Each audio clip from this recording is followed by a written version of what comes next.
Drop the seed in the ground. Take off your hat and you can call the hound. Let your feet walk around, keeping it real in the backyard. A backyard 40. Backyard 40. Backyard 40.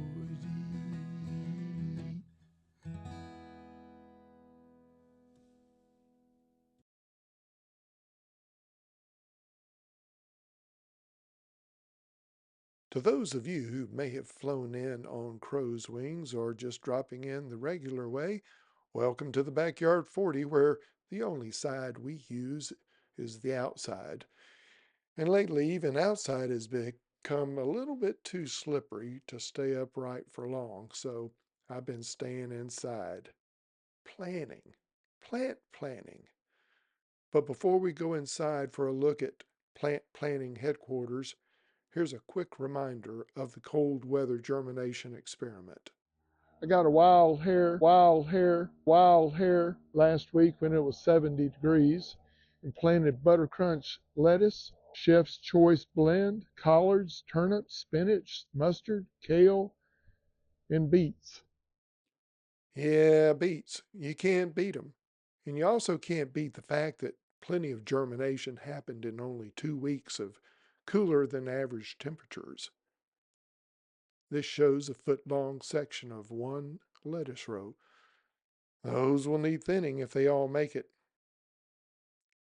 Last week on January 22nd, every row had seedlings except for the spinach and beets. After 5 days hibernating under a layer of ice and snow, I see things.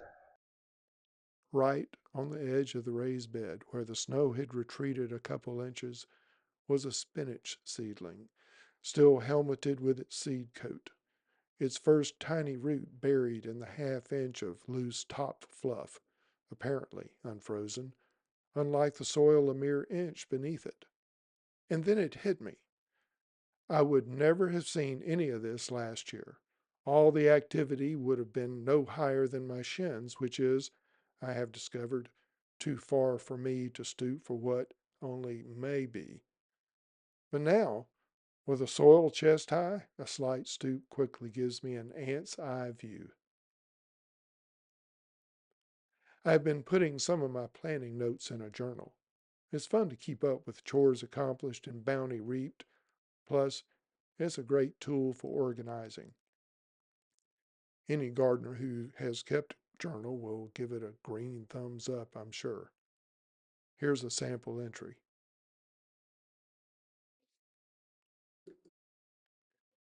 While a journal is a good way of general planning, this year also found me with tape measure, pencil, and a pink pearl putting the entire Backyard 40's plantscape on graph paper. Now here's the familiar shot over the raised beds.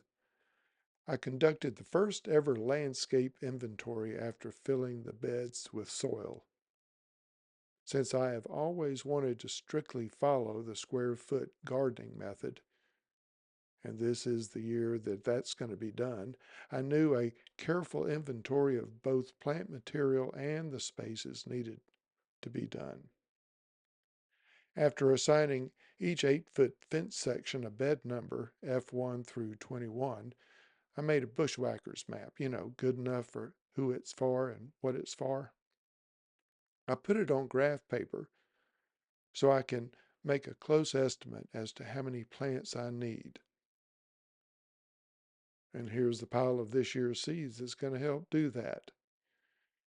You can see the pile of seed packs used for the cold weather germination experiment. The rest will be used according to the square foot principle of one seed per spacing recommendation. And next week will likely be a good time to drop some seeds in the ground, but this time they're going to be dropped in starters under a grow light. Until then, happy planting planning and stay grounded.